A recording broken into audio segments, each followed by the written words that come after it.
You know the old saying that goes, hey, one can dream? Well, I decided to make a video topic about that.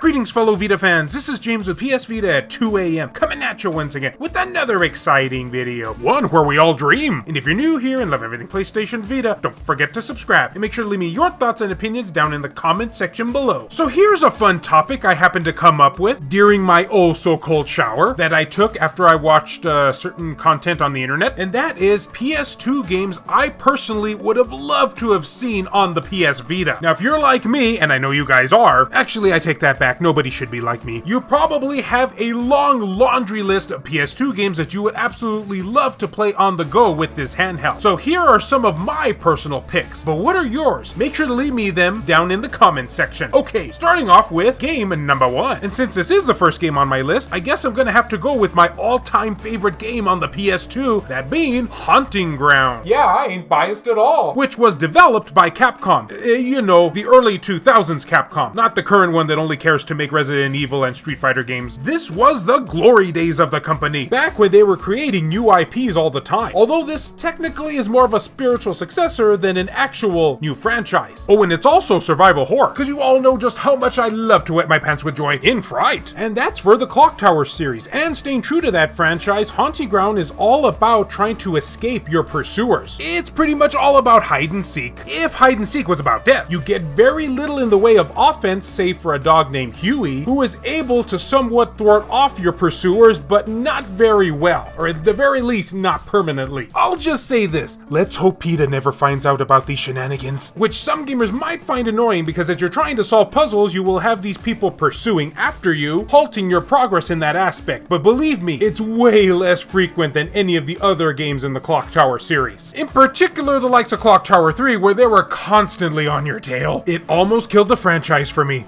Almost. In fact, interesting to note here, we actually got a spiritual successor to this spiritual successor on the PS Vita called Nightcry. Only the frame rate wasn't so great on that game. But hey, it's better than nothing. Wow, why do I get Mighty No. 9 vibes when I said that? And I don't mean the good kind.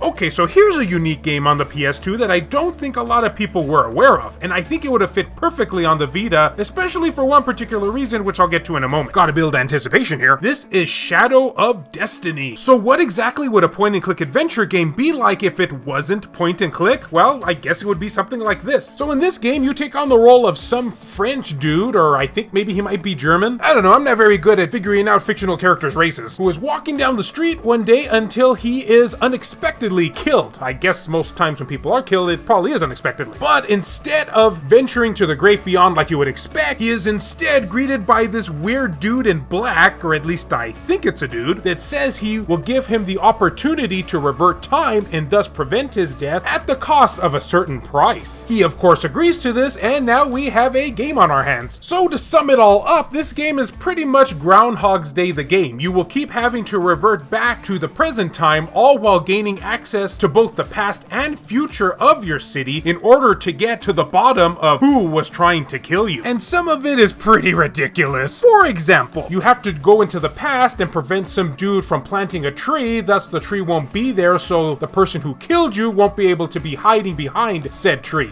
Yeah, we're going down that route, so you gotta kinda suspend your aura of disbelief here. It's pretty nonsensical, and that's why I love it so much. But the storyline is really good, though as far as the graphics go, yeah, you can tell this is an early PS2 release. Certainly isn't going to be winning any awards for them graphics, though the reason why I said it would be perfect on the PS Vita is because we actually got a PSP port of this game, which did fix some of the issues that the original had. And while this game is more set to solving puzzles than with actual action, it's still a title that seems to fly under the radar of many users out there, and since we got this on the PSP, I would have absolutely loved a PS Vita port of this. Oh well.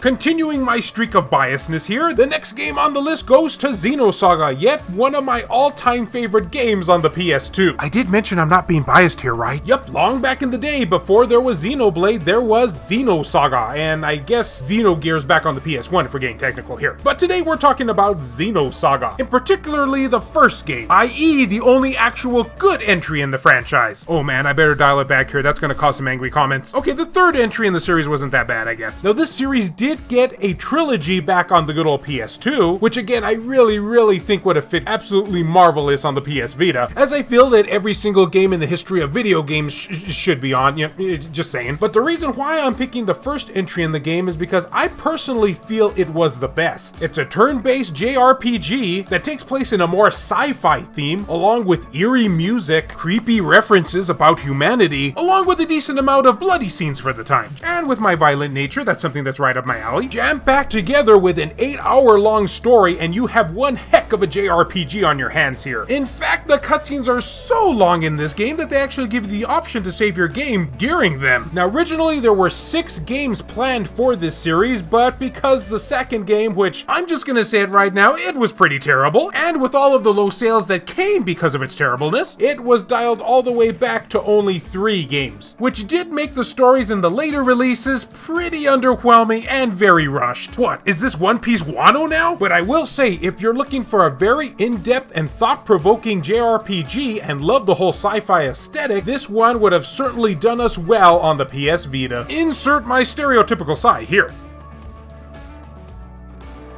And that's some, and I do mean just some, of the games on the PS2 that I would absolutely have loved to have gotten a PS Vita port of. I guess it just wasn't meant to be though. But what are some of your choices, guys? What are your favorite games on the PS2 that you would love to have seen on the Vita? Be sure to tell me your suggestions down below, along with any pain and suffering that not getting them on the PS Vita has caused you. And as always, fellow Vita fans, thank you so much for taking the time out of your day to watch this video. It really means a lot to me.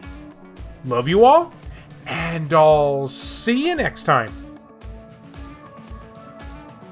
This video has been brought to you in part by all of these wonderfully generous supporters who help make this content possible. So a huge thank you goes out to Mishuga360, Shin Snake, Eleni Wazuk, Zakrito, Worthorga, Airkick72, Bushin Ryu Cat, Milk Sama, Neo Arashi, Reiko Star, Matt Fox, B Mystery, Legion 21, Rendi Azadech, Michael O'Connor, H-Hitter, Jelly, Joseph Shavak, Richard Cruz, PS Vita S, Adam Sondi, Hero Acer, Rodrigo Vera, Crazy Cat, Heston Joseph, Kevin Enright, Jared Hado, VG Legends, Claimer Malarkey, BMF, Sculpture Tugel TCG, Adam Thury, Per Sterner, Silica, JR, Kyle Brooks, Saul Ramirez, Phantom XRS, David Ray, Wendy K, Hemdall Imbert, Gutter Drums, Dr. Super Artie, Ricardo Martinez, Donut Valley, Nintendo Switch at 2 AM, Azumara, 1488 Dental, Rizal Pliskin,